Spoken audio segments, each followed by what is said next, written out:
Selamat pagi, salam sejahtera. Isu hangat pagi ini, kes COVID-19 terus meningkat.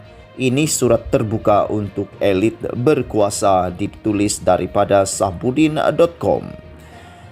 Berita antarabangsa CNN tengah hari ini menyatakan Parlimen United Kingdom akan menyesat Kerajaan United Kingdom pimpinan Perdana Menteri Boris Johnson dalam hal bagaimana kerajaan UK itu menangani pandemik COVID-19. Ini adalah satu contoh proses semak dan imbang antara badan perundangan parlimen dengan badan kerajaan yang dipanggil eksekutif. Ini juga satu contoh prinsip pengasingan kuasa antara parlimen dengan eksekutif. Parlimen United Kingdom yang telah berusia 800 tahun ini bukanlah satu contoh ideal, unggul dan sempurna. Banyak kekurangan dan kelemahannya juga. Walau bagaimanapun, hakikatnya Parlimen Malaysia mengguna pakai dan mengamalkan sistem demokrasi parlimen, corak dan bentuk Parlimen United Kingdom itu. Bezanya, Kerajaan United Kingdom pimpinan Perdana Menteri Boris Johnson mempunyai keabsahan atau legitimasi.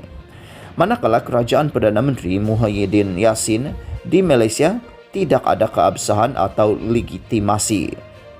Kerajaan konservatif di United Kingdom sekarang memiliki majoriti yang lebih dari cukup di parlimen. Manakala Kerajaan Perikatan Nasional di Malaysia tidak ada majoriti dan takut menghadapi undi percaya atau undi tidak percaya di parlimen. Kerajaan United Kingdom tidak mengisytiharkan darurat untuk menangani pandemik COVID-19. Mereka mengutamakan program vaksinasi yang segera dan meluas di seluruh negara mereka. Manakala di Malaysia darurat diisytiharkan tetapi krisis COVID-19 semakin teruk dan jumlah kematian semakin bertambah. Program vaksinasi di Malaysia antara yang paling lembab dan perlahan di Asia Tenggara sehingga meresahkan rakyat. United Kingdom sama ada sistem monarkinya di Buckingham Palace, institusi parlimennya di Westminster dan kerajaan kolonialnya yang berpusat di nombor 10 Downing Street. Semuanya mempunyai dosa menjajah wilayah dan umat manusia. Hampir separuh planet bumi pada satu ketika dulu termasuk tanah air Malaysia. Hakikat itu kita tidak pernah lupa dan tidak pernah kita maafkan. Namun dalam segala yang buruk dan menjengkelkan itu masih ada yang positif dan waras. Yang waras lahir dari United Kingdom, yaitu Perdana Menteri Boris Johnson dan Queen Elizabeth II tidak mengisytiharkan darurat di UK dan tidak menggantung Parlimen UK.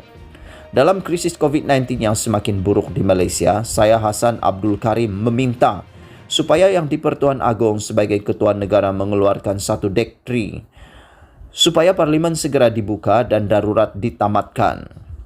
Sebagai seorang ahli parlimen yang menghormati kedaulatan undang-undang dan keluhuran perlembagaan, saya telah membuat permohonan di Mahkamah Tinggi Johor Bahru.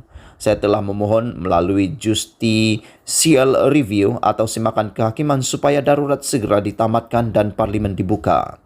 Malangnya, permohonan saya itu telah ditolak oleh mahkamah. Saya telah membuat rayuan seterusnya di Mahkamah Rayuan Malaysia. Saya bimbang rayuan saya itu akhirnya menjadi akademik semata-mata. Saya sudah tidak sanggup menutup mata, memegakkan telinga dan mengunci mulut ketika setiap hari semakin ramai rakyat mati kerana COVID-19. Angka jangkitan positif sudah melebihi 500,000 juta.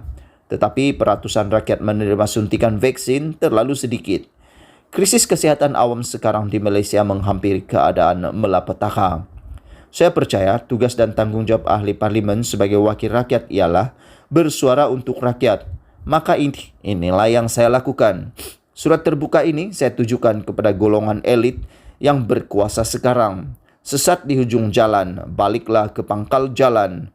Ditulis oleh Hassan Abdul Karim, ahli Parlimen Pasir Gudang, 26 Mei 2021. Sekian isu hangat pagi ini. Jangan lupa tekan butang subscribe dan kita jumpa lagi. Bye-bye.